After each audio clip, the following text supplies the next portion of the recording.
Okay, picture this. A prince with a billion-dollar fortune, a garage full of supercars, and a grand plan to build a luxury empire. Now, what if I told you it was all fake? This is the absolutely wild story of a con man who took the phrase "fake it till you make it" to a whole new level. So let's set the scene. It's 2017 in the high-stakes, sun-drenched world of Miami real estate. A man who calls himself Prince Khalid bin Al Saud shows up, and he seems like the real deal.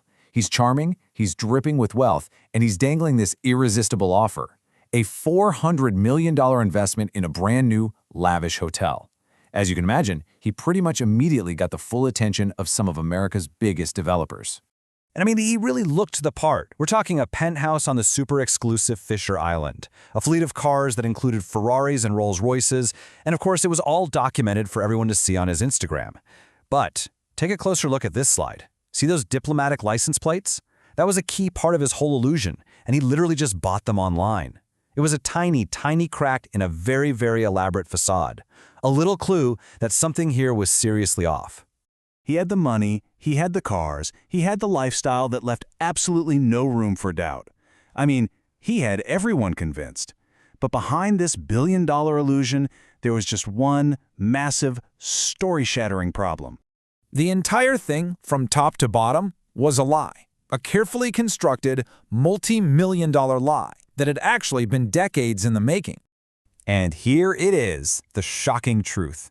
The man they all knew as Prince Khalid, his real name was Anthony Gignac. He wasn't Saudi royalty, he was a Colombian orphan. He wasn't some global investor, he was a career con man. And he wasn't worth billions. In fact, get this, he had never even been to Saudi Arabia in his life. Which, of course, brings us to the central question of this whole insane story. How on earth did he pull this off?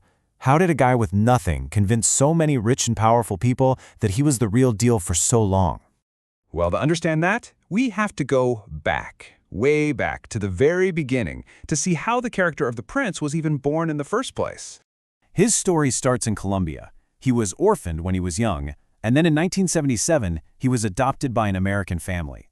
And the obsession with being a prince, it started bizarrely early. I mean, think about this. At just 12 years old, he was already walking into Mercedes dealerships, claiming his father was a Saudi prince just so he could test drive a luxury car. The seed of the entire con was planted right there.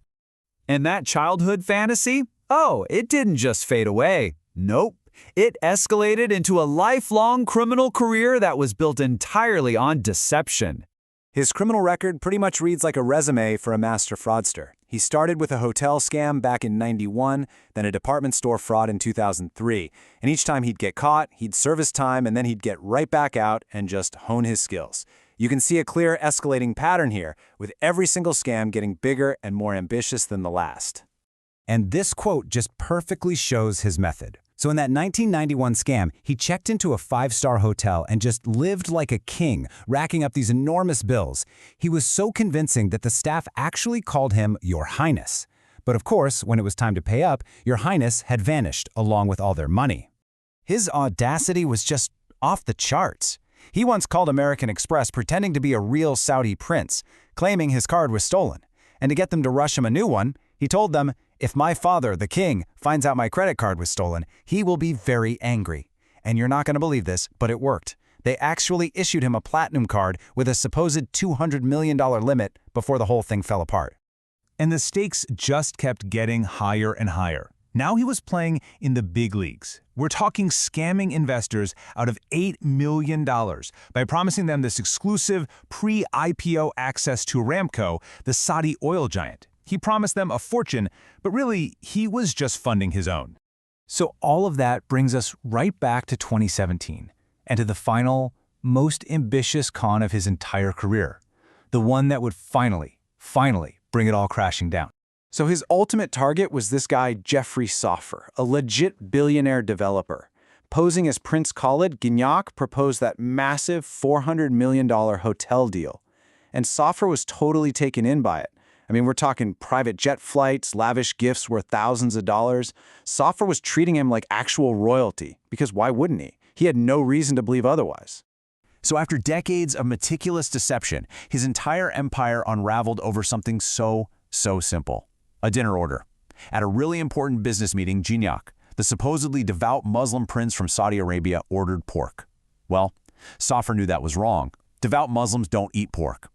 That one tiny mistake was the red flag that brought everything crashing down. Safar hired investigators, the truth came spilling out almost immediately, and the prince was arrested. And just like that, the long, bizarre, and surprisingly successful career of the fake prince had finally come to an end. And think about this for a second. This was not his first time getting caught, not even close. Over his career, he'd been arrested a staggering 11 times for this exact kind of fraud. 11! But this time was different. For the sheer scale of that Miami con, the judge finally threw the book at him. He was sentenced to over 18 years in federal prison, a sentence that would, at last, bring his royal charade to a definitive end. And so today, the story has its end. The prince is gone. The man behind bars isn't Khalid bin al-Saud. He's just Anthony Gignac, the name he tried so hard to escape his whole life. This whole saga really makes you think, though. Gignac had no royal blood, no real money, not a single powerful connection to his name. All he had was a story, and the unshakable confidence to sell it. It just leaves you with one question. How far can pure, unadulterated confidence actually take a person in this world?